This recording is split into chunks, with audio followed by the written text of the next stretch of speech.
G'day, this is the review on the John Deere LA105. She's about four years old, 5-speed.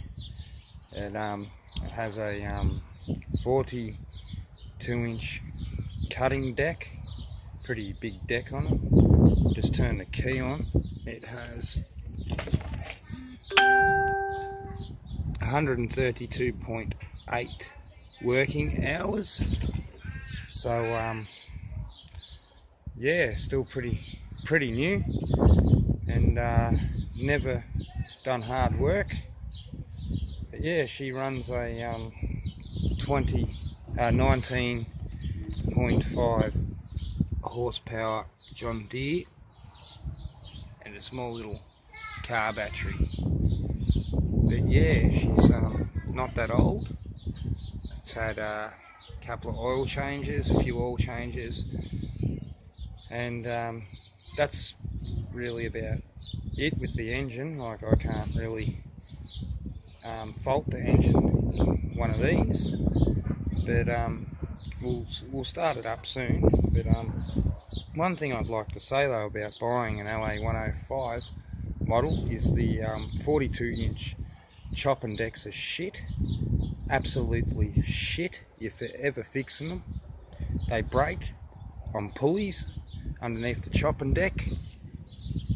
They break, you go through belts, and you also go through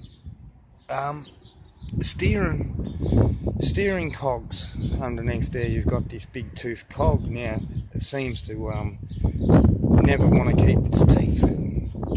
You'll be going along, the next minute it'll be an Armstrong, as they call it. And yeah, so apart from that, I can't fault anything on it. But one thing I am sick of is spending money on the cutting deck. It's absolutely ridiculous. And at $960 for a new one, you wouldn't want to be doing that every day. But under the seat there's a sensor, your fuel tank under the seat, and yeah, got a little cancel pole on there for a cancel light.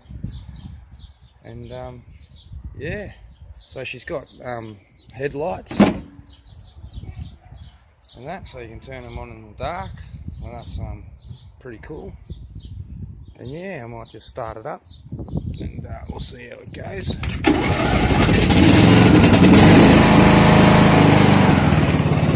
Yeah, there she is there. So yeah, that's the LA105, and